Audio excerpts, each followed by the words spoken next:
everyone. Welcome to this seminar. My name is Jing Han. I'm the director of Australian China Institute for Arts and Culture, kind of newly appointed. I started about a month ago. Prior to that, I have worked at SBS for 23 years, and while I also teach at a Western Sydney University and since 2006. So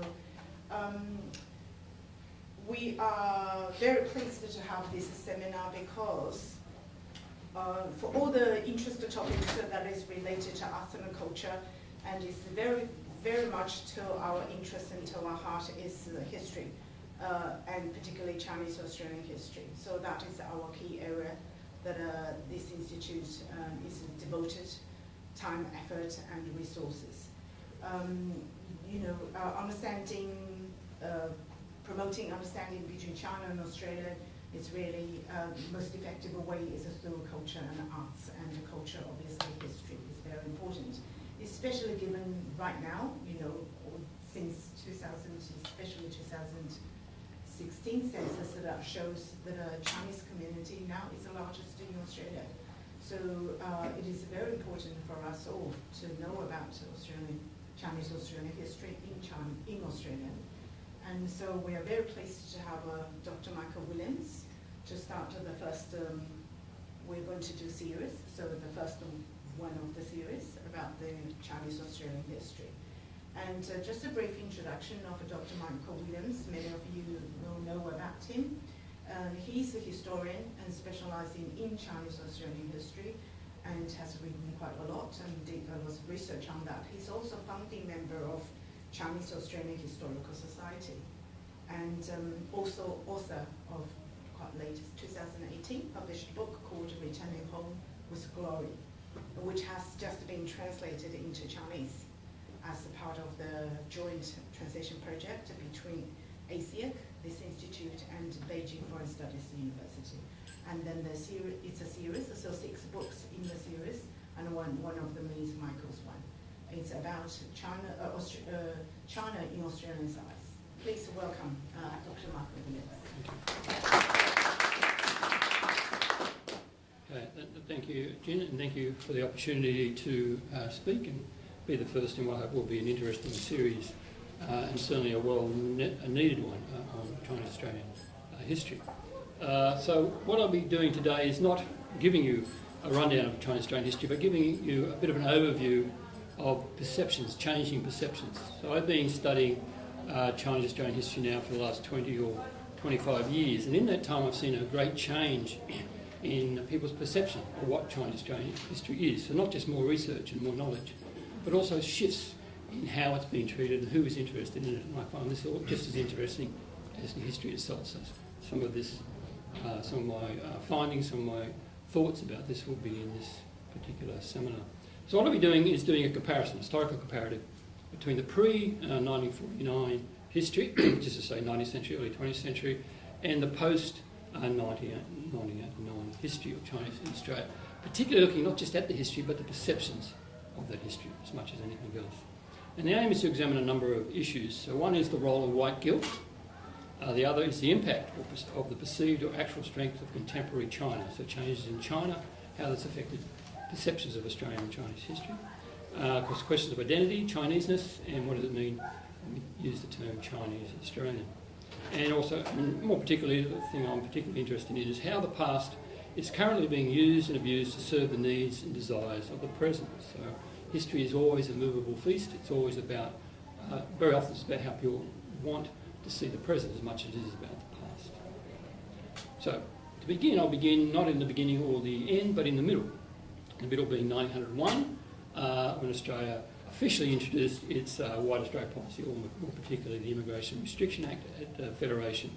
Australia's first Prime Minister, Edmund Barton, introduced that legislation, and as part of his speeches, part of his talking about the need for that, what he perceived as the need for this restrictive immigration policy, was that principle was more important than economics, which is to say he thought specifically that any trade damage that might be done as a result of Australia being a bit more isolated, a bit more white, and not wanting to have any dealings with Asia, was okay because the principle of being a unified culture or a single race was more important. And this is an interesting perception that I want to go into in a bit more detail. Now, he did this because Australia was, of course, secure as part of the British Empire. And so trade with Britain was the key to the Australian economy. He wasn't really that concerned with trade with Japan or China or other nations at that time. He didn't consider that important, but Britain was more important. In the 21st century, of course, Australia is no longer secure within any empire and is part of a globalising economy in which countries such as China plays a very significant role. At the same time, white Australia has been abandoned in favour of a non-discriminatory immigration policy, and this, of course, has led to an increase in those who identify as Chinese Australian. So this is part of the changing perspective. Chinese Australian history, in this sense, I'm going to argue, has come full circle from the pre-1949 to the post-1989 Australian history. And this is because history and historians don't operate in a vacuum. So my argument will be that the rise of China and the rise in Australians identifying as Chinese Australian is having and will have an impact on how the history is perceived and written. So to begin with, I'll just give a very basic overview of another context, an imperial context. So in the early 19th century, members of two empires, the British and the Chinese, were using the newly established Pacific mobility to move to new spaces on the Australian and American continents. But by the end of the 19th century, members of the British Empire in Australia had used their political dominance and security within that empire to restrict entry by members of the Chinese Empire. So this is a broader overview of the history. But by the beginning of the 20th century, the British Empire has disappeared and the Chinese Empire has transformed and re-established itself as a dominant global force, and its members were once again seeking and gaining mobility around the Pacific, including to the Australian continent. So in that overview, imperial overview, we can look more specifically at the history. Now, when I talk about the pre-1949 and the post-1989 Chinese Australian history, this is some of the features that I'd like you to consider as the both similarities and differences. So obviously pre-1949 it was overwhelmingly Cantonese. Now even that term Cantonese needs to be unpacked, but just for the sake of argument I'll just use the broad terms Cantonese and Mandarin. Pre-1949 it was also overwhelmingly male, it was overwhelmingly working class, and it was perceived by most Australians at the time throughout most of that period as being non-white. It's not just that Chinese were non-white, but simply perceived it in those categorical terms. Most of that period, China was weak, as I say, not a major player on the world stage. And again, the perceptions of people, of Chinese or any non-whites within Australian history was that they were on the fringe of national history. National history took place by other people, Chinese and others, was simply not that important to them. In the post-89 period, things have changed. It's Mandarin, and again I'll talk a bit more what I mean by that. I don't just simply mean the language, but just as a marker. It's family orientated. Immigration to Australia is by and large couples. It's females as well as males. It's therefore children. It's very different from the pre-1949 history. It's more middle class, not exclusively middle class, but certainly much larger. And this again changes perceptions, changes how people are seen and how they behave. It's multicultural, again meaning within the context of Australia, Chinese in Australia are seen as being one element in a diverse multicultural society rather than simply labelled as non-white, although again, that's not an exclusive way that people do things, but it's a tendency that you can mark out. And of course, China is now a much stronger and growing stronger nation, and this again has changed perceptions, changed how we see Chinese in Australia and changed how the history is seen. And what I'll argue is we're in the midst of a reinventing of the historic role of Chinese in Australia. So how things are perceived, how things are argued is changing. So again, as I said before, this comparison aims to examine the role of white guilt, the impact of this perceived strength of contemporary China, questions of identity in the Chinese diaspora in Australia, and how the past is used to serve the needs and desires of the present. So just to go into some detail about some of these factors that I'm talking about. Again, not everybody understands just how narrowly focused the immigration from China to Australia was in the pre-1949 period. So it's not just the single province of Guangzhou, but just a handful of counties, 8 to 15 counties around the Pearl River Delta, mostly connected to Hong Kong. And within those counties, Cantonese was spoken in a number of different dialects, and even a few languages as well that cannot be described as simply the same as Cantonese. So you've got dialect and language differences within there, which are important because they were important to the people at the time. That was how they organised themselves, it's how they organised their shops, how they organised their links back to the villages. It's how they formed their groups and clans, both in Melbourne, Sydney and elsewhere in Australia. So it's important to people. So the idea of using Cantonese is really just a bit of a label. And if Cantonese is a label that's not entirely accurate, then the label Chinese isn't necessarily as accurate. So this is just something that you need to bear in mind. The idea of people being conscious of being Chinese is something that grew gradually over this period of time, going back in the 19th century through into the 20th century. In the post-89 period, it's more Mandarin. By Mandarin I mean simply from other locations around China. But most people speaking Mandarin, although they probably also often speak other dialects as well, which again are important to people, but maybe not as important as it was in the pre-1949 period. But nevertheless, something that's important to people, it's something to be considered by people who are doing the history. So this is some of the changes that are taking place. As I said before, it's male. Again, just these figures here to show you how overwhelmingly male the immigration from China was in the 19th and early 20th century. Very few females. But there were, of course, females. There were wives, but they were in the villages. That's where people went to send their money back to. That's what they often travelled back to. So there were wives, there were families. They were just located differently. They weren't necessarily a high migration to Australia. And there was relatively high intermarriage. We shouldn't neglect that. It's probably underestimated, but the intermarriage between Chinese men and women in Australia was higher than most people think or realise. It's kind of been a bit hidden to some extent, but people now with family history research is finding more and more the ancestry, Chinese ancestry that many people have, particularly in Queensland and rural New South Wales. Post-89, we say, if anything, there's more females than males among Chinese Australians today. But more importantly, it's couples, it's families, it's a high birth rate, and therefore that's has a flow-on effect in the demographics of Australia. Working class, pre-1949, most people came from villages. They could be described as peasants. When they arrived in Australia, they worked as miners and market gardeners. There were, of course, merchants. You can see from the statistics there, something like 12 or 13% could be described as merchants. Some of them were merchants when they left China. Others became merchants as they learned and evolved in Australia itself and got some capital. But by and large, most people worked in what could be broadly seen as a working class environment. If they had some capital, they were more likely to shift that capital to Hong Kong or to Shanghai in large amounts of capital. In the post-89 period, people are more likely to be university educated, more likely to be professionals. Not, again, overwhelmingly, but enough to shift the thinking and the perceptions. Sometimes people, even if they have capital, they've already got their capital in China and they're investing it in Australia. So a different flow, a different way of flowing than in the past. Again, significant impact here. From Australian perspectives, the pre-1949 period can be described, Chinese Australian history can be described as being non-white, by which I mean that's how people were perceived.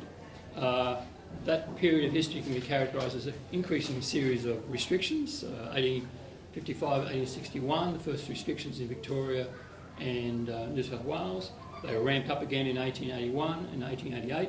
And up to that point, 1888, these restrictions were specifically directed only at Chinese people. So Australia didn't have immigration, or the colonies didn't have immigration restrictions except those that were imposed only on Chinese people. That in 1901 was much more generalised. It was meant to exclude anybody who was non-white, and therefore was the establishment of what's seen as the White Australia policy. But it's probably not too much of a stretch to say that the White Australia policy was hammered out on the Chinese during this period of time. Now, of course, in the post-89 period, Australia has adopted a multicultural approach, and therefore we then have what you could consider hyphenated Australians, Chinese Australians, Italian Australians, Filipino Australians. That is to say, a diversity that recognises people from different cultures, different backgrounds. And this, of course, changes how you perceive the history, not just now in the post-89 period, but as you look back on this pre-1949 period. And many people are now trying to rewrite the history to make Australia seem more multicultural in the past, which will bring out these things. And again, this has an impact on how you perceive the history. Another important feature, I think, that we need to really look at is that the strength or otherwise of China. So China as a nation, China as an empire. So in pre-1949 period, we have basically a weak China. Certainly during the period of the Qing dynasty, mostly in decline in the 19th century, much difficulty with European colonial interference. Even after 1911 and the fall of the Qing, the Republic of China, again, is relatively weak. It goes through its warlord period, and of course a period of the Japanese invasion, which means that it cannot deal very much on the international stage. After 1949, the PRC is relatively isolated politically until the 1970s, so again doesn't have much of an impact, except in the Cold War terms, but I won't be dealing with that very much in this lecture. So, People's Republic of China, sorry. So again, political change in 1949, which is why I picked that date as a defining term. The two dates, I just mentioned that then, is 49 and 89. Of course, the two dates are important in Chinese terms, what's happening in China, not in Australian terms. So this is again the emphasis that things happening in China are influencing Australia. Australia doesn't grow or develop historically in isolation, particularly its Chinese-Australian history. So these dates are things that happen in China, not happening in Australia, but they impact on Australia. So post-89 period, a 400% or more increase in trade with China. As China grows and develops, becomes Australia's largest trading partner in this period after 89. And political attitudes of China become important to Australia, increasingly so in the last few years. Some of these things have moved into a more negative space on occasion. And again, this impacts upon the history and how people perceive or wish to perceive the history. Now, moving more into this history, pre-1949 period, in general, people saw Chinese in Australia as being on the fringes of national history. So national history took place, and Chinese involvement in that was just marginal. They were mostly seen as victims only, not participants, if remembered at all, and usually seen in terms of stereotypes. Gold miners and market gardeners, not very much in terms of individuals, and not very much beyond these stereotypes. In the post-89 period, there's been a re-evaluation of this history, with many, particularly local areas, kind of rediscovering their Chinese history that was always there, but they had neglected it or forgotten about it or not seen it as being important or central to their history. Part of this has been about establishing a claim. So again, you've got more people in Australia identifying as Chinese Australian, and therefore it's of their interest to see that Chinese have a longer history within Australia. So this is about establishing a claim, and I'll talk a little bit more about that later on. It's also about white guilt. White guilt, in this case, I'm talking about simply people acknowledging the racism and the discrimination of the past, feeling bad about it, and then trying to kind of exercise that guilt. It's a dangerous way, a dangerous psychology, and it isn't very helpful to history in many ways, but it's nevertheless something that's important and needs to be taken account of. And tourism. Tourism being part of this rise of China. The rise of China means you have a rise of the middle class, you have a rise of people who have money, and now they're touring around the world, they're becoming tourists. Everybody wants a bit of the tourist dollar, and this has also impacted upon history within Australia in some interesting ways. What is this reinterpretation I'm talking about?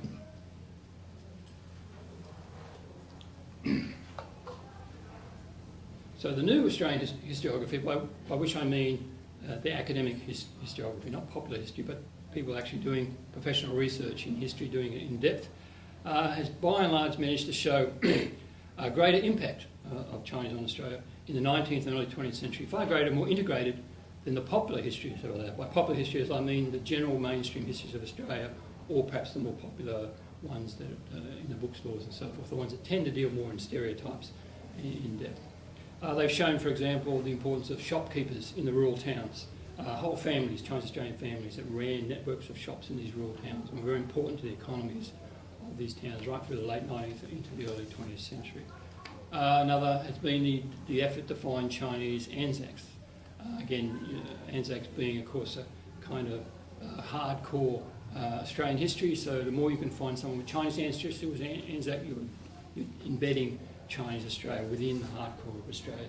Again, a bit of a dubious historical play, but nevertheless something important. It's about myths, it's about, again, establishing a claim, although this claim in many ways is being led by white historians in order to broaden Australian history. It's a bit of a cultural war going on there. The importance of links to China, of course, is another thing that people have discovered more and more of, and how this is ongoing on a village and also a large international capital level. Business enterprises, of course. Basically, the social interaction of Chinese and Australia went well beyond racism. It wasn't just about racism. It was about marriage, it was about family, it was about helping people. It was about it worked on many levels, and many people have begun to discover more about this.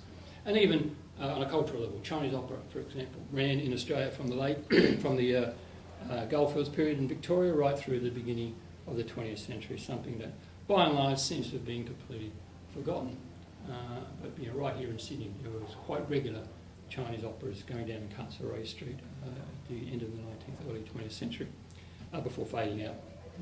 So many of these perceptions are hampered rather than helped by white guilt, and also by the desire for identity, that's to say, the desire of those that identify as Chinese Australians to have a claim to have a long history within Australia. So white guilt. So this is fine, of course, as a re-examination of past wrongs and oppressions. So there's nothing wrong with white guilt. You've got to acknowledge your past. You've got to look at what was done wrong, what was done right, and decide whether, in fact, you can do better.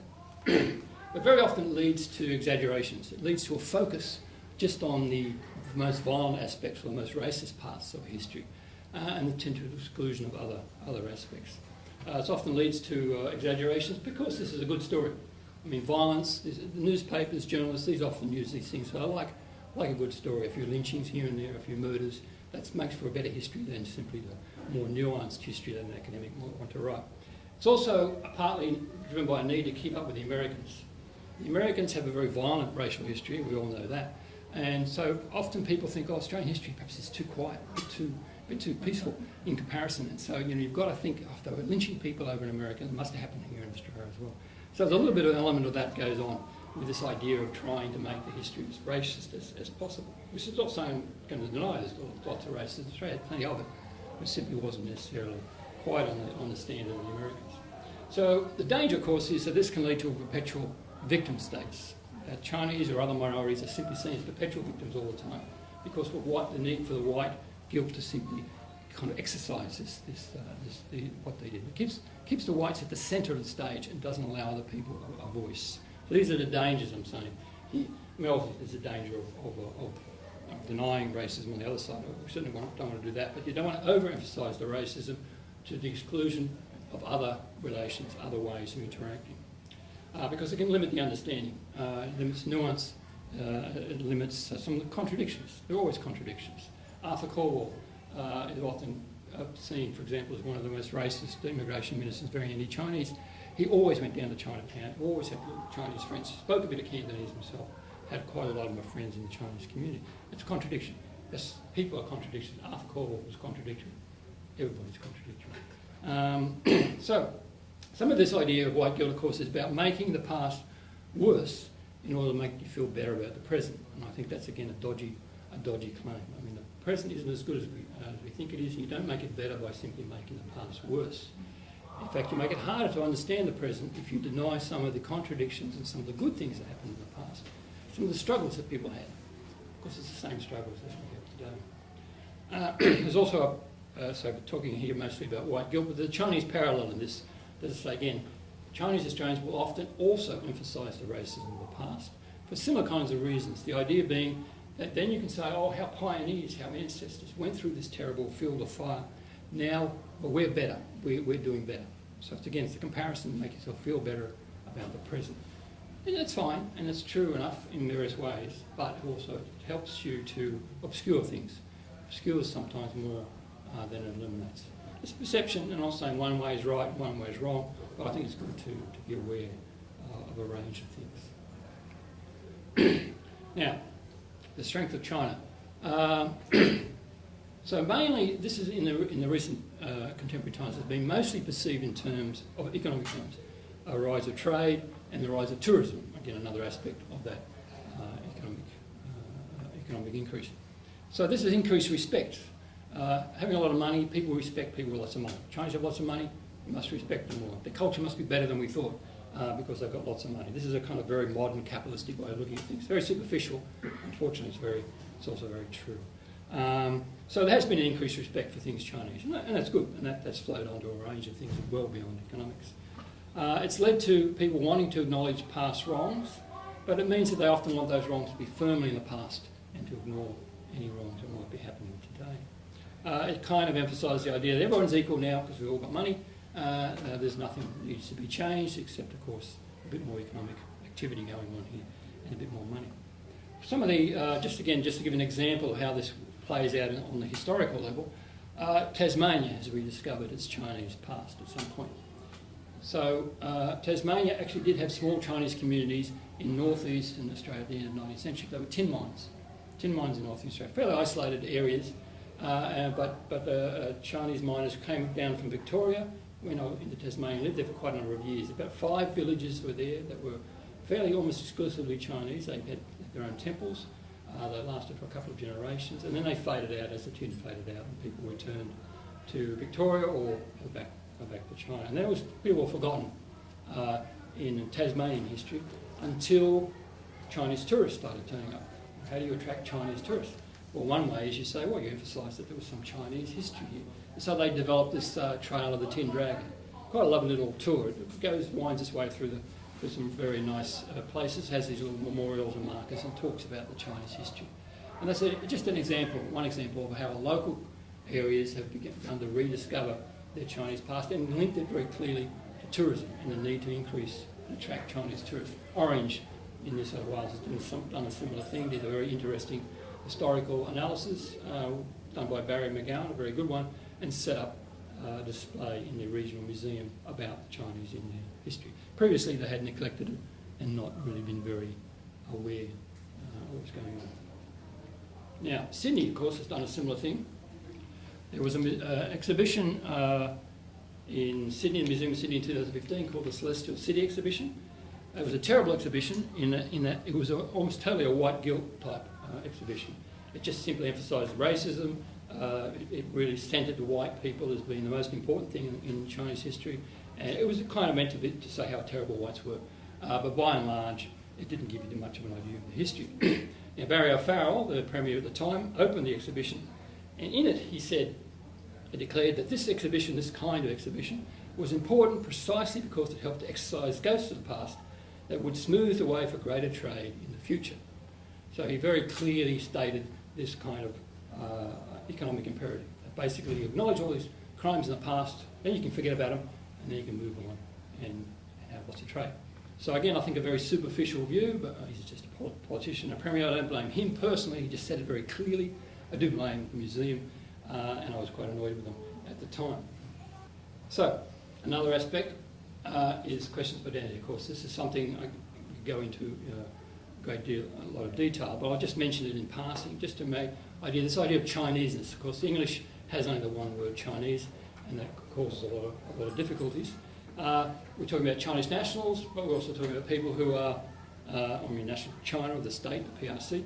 But we also talk about people who have a cultural, racial identity, including, of course, many people from remigration. That is to say, people of Chinese origin, who identify as Chinese, coming from places such as Malaysia and Vietnam. Their family may well have originated in China, but it could have been 3, 4, 5 generations ago. They may not speak any Chinese dialect anymore by the time they arrive in Australia, but they still will identify as Chinese Australians for various reasons. And of course, then you have the many Australian-born Chinese, again, often of 4 or 5 generations. So all these people can be classified as Chinese Australians or self-identify as Chinese Australians, but of course, it's not always the same thing. There's quite a lot of diversity. We have to remember that when we're talking about it. There's been an increased identification with Chinese heritage for a variety of reasons. One, there's been family history. I mentioned before that people are more and more digging into their family histories, and some are discovering Chinese members in their ancestry, their grandfathers and great-grandfathers generations. And nowadays, they're likely to be proud of that and want to learn about that. A couple of generations ago, that's the kind of thing that would have been like a convict past, would have been hidden, which is why they wouldn't necessarily know about it. But more and more people are doing that. And much of this is to do with class changes as well. People identify, because they want to identify. Middle-class people, bourgeois people like to identify themselves as something. They want something different. It's a bit boring just to be white in middle class. So if you're white middle class but with a Chinese ancestor or a Combing ancestor or an Aboriginal ancestor, that's more exciting. So it's, a lot of this is going on at the time. This is influencing how people see the history. Now, I've talked about people using and abusing history that serves the needs of the present. I just want to give this as one example, as an extreme example of how people want to do this. Many people want to believe that Zheng He discovered Australia, or at least one of his ships wanted off course and discovered Australia. Now, I'll just be categorical and say that's nonsense, of course, absolute nonsense. The maps of Zheng He where he went, very clear, know exactly where he went. But why do people want to believe this? Well, they want to believe it for the same reason they set up these statues to Captain Cook. They say British descended people set up and declared that Captain Cook discovered Australia. It's making a claim, right? It's saying, a white British guy discovered Australia, the British belong here. The British descended people belong here. And that was Australia's way of doing things right up until the 60s and 70s. And of course, there's still statues still there and annoying the hell out of people who are particularly Indigenous Australians who thought they discovered it. So a similar kind of thing. Chinese people, some Chinese people, by no means all, want to do the same thing. If Zheng He discovered Australia, even if it was just a boat sailing past and waving, somehow makes a claim. It makes Chinese belong to Australia. It's fine. I can understand that psychologically, historically, it's rubbish. Mark Cheyenne is a better deal. He, of course, last year, people celebrated the 200 years of Chinese in Australia. They picked on Mark Cheyenne because he can be identified by name as one of the first Chinese to arrive in Australia. His descendants still live in Australia. He ran a pub right here in Parramatta. So he's a great symbol. It's a symbolism. It's it's a myth. It's mythologizing the history. And again, it's understandable psychologically, even if it's a bit dodgy historically. Another piece of myth is to do with lambing flat, often mentioned again and again as a major racial turning point in Australia. Again, it's keeping up with the Americans, having a violent race riot. Certainly it was a violent race riot. Thousands of people were driven off the goldfields. The question is, did anyone die at Lambing Flat? And the answer is, of course, no.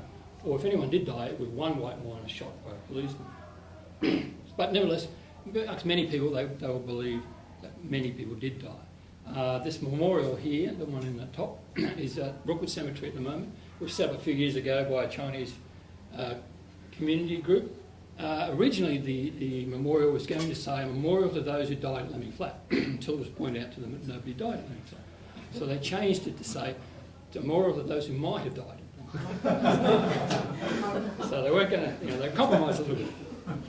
So again, the question comes, why do people want to believe that a lot of people died? Certainly the newspaper reports at the time were very lurid, and these kind of illustrations were around. So right from the beginning, there was a lot of exaggeration going on. And it's very key to some of Australia's history. Some people claim the white Australia policy was born here. Again, people want simplistic answers for these kinds of things. They want a specific answer, as if Australia wouldn't have had a white Australia policy or Lambing Flat hadn't come about. But the interesting thing here, the reason I focus on this, is that Lambing Flat is now a festival, the Lambing Flat Chinese Festival. So Young is the town near Lambing Flat. This is a memorial garden that's been built close to where some of the mines were at Lambing Flat itself.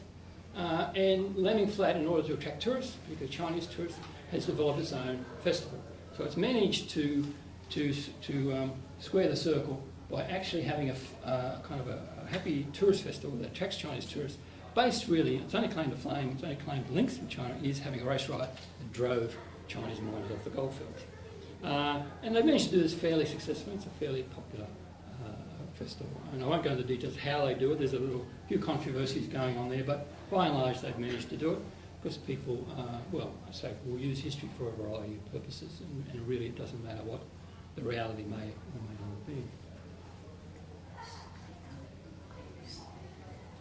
So, coming to the conclusion, I'm just going to go over 4 very recent uses of Chinese Australian history. 2 by professional historians, John Fitzgerald and Sophia Couchman, and 2 by non-professionals who have used history for their own purposes. Monica Tang in her book Stranger Country, and Tim Watts in his The Golden Country, recently published.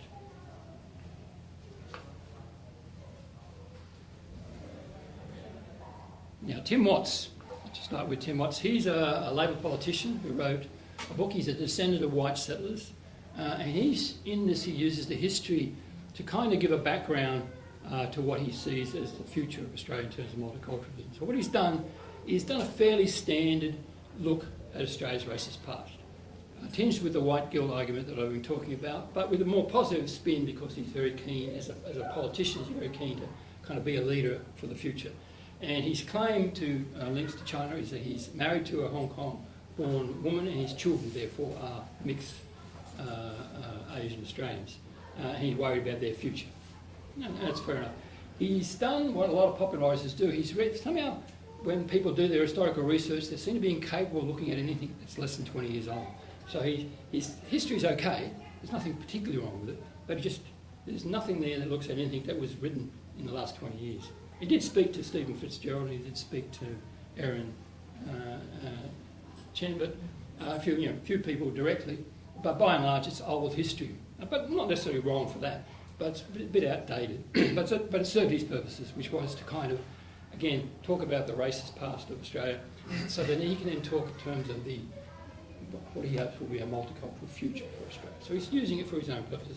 And when I go over these histories, I'm not saying any of them are wrong, I'm just saying that different perspectives, different perceptions of the history. Monica Tan, she identifies as a Chinese Australian herself, did a very interesting book. She did a tour around Australia and then wrote her notes about it. And it was all about identity and as a Chinese Australian, identity as an Australian. Identity is somebody non-Indigenous in meeting various Indigenous communities and Indigenous peoples. Now she uses the history in another way. She's looking at the Chinese role in colonial Australia, the Chinese role in usurping Aboriginal culture and land. And so she takes a twist that says, rather than the old way that would say, oh well, Chinese and Aborigines, they were all minorities, they were nice and friendly together against the evil whites. That's a kind of stereotypical view. She realises that, of course, the Chinese were really as much part of the colonial regime as any other white person, and that they used their space within Australia to expropriate Aboriginal land as well, and to get what they wanted out of it. So they also have a role within this. And she identifies that, and I think she can do that because she's quite comfortable in her Australianness and her Chinese Australianness. So she's not got an axe to grind in that. She just realises, as an Australian, we have to acknowledge this. And just as a white Australian has to do it, so does a Chinese Australian has to do the same kind of thing. Has to kind of acknowledge their role within Australia, Australian history, and the role vis-a-vis the Aboriginal Indigenous Australia.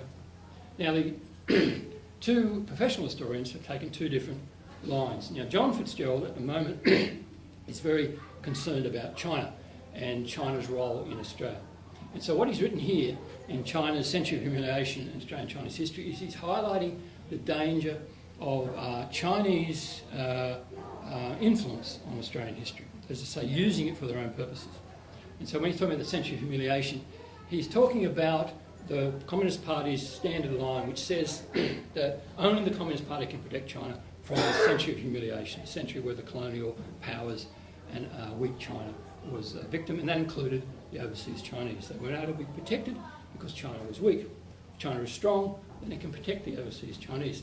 Now, there is some hints that some people can use that line to rewrite Australian history. Now, I would argue that, while that's true enough, and the Communist Party might well write history any way it likes, there is an organic reason why anyone who's a Chinese Australian might want to also emphasise the racism, emphasise the past for their own purposes. That has nothing to do with Beijing, nothing to do with the Communist Party. So John Fitzgerald is just emphasising one aspect of this, but nevertheless it's an aspect that does exist. So another perception, another way of looking at it. Sophie Couchman is taking a more orthodox line. She's looking at Barry McGowan. Now Barry McGowan was a very good historian who particularly looked at how Chinese Australians integrated in the community. It wasn't all about racism. And he was looking at miners, he was looking at country areas, he was looking at places like Braidwood, and he was saying it wasn't just, again, similar kind of thing. It wasn't just all about lambing flat and racism. It's all about, there was a much wider interaction that people had. It included racism, but included interaction, intermarriage, and getting on in the economy, and socialising. And Sophie is emphasising this as well, and talking about reconsidering race. And in that particular paper, she looks at lambing flat in detail as well. Again, from an orthodox historian's point of view, going over the details, going over the particularities.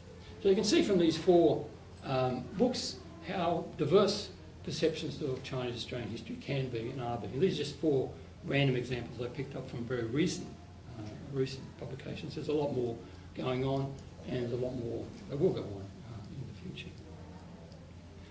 So to conclude, I just want to say that obviously it's obvious that change in the present means change in the past. And there's nothing special about this in terms of Chinese Australian history. All history does this.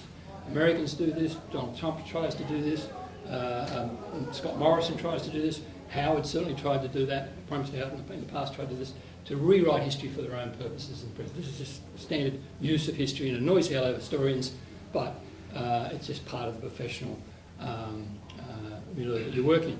So history is always being re-examined to meet the needs of the present day Australians, including, of course, present day Chinese Australians. So it's not about definitive or objective history, but more about myth creation and myth busting. So the question we need to ask, though, is that do we just want to exercise the ghosts of the past and move on, or do we want to learn from the past? So as an historian, that's the question that I'd like to ask. Thank you very much for your time.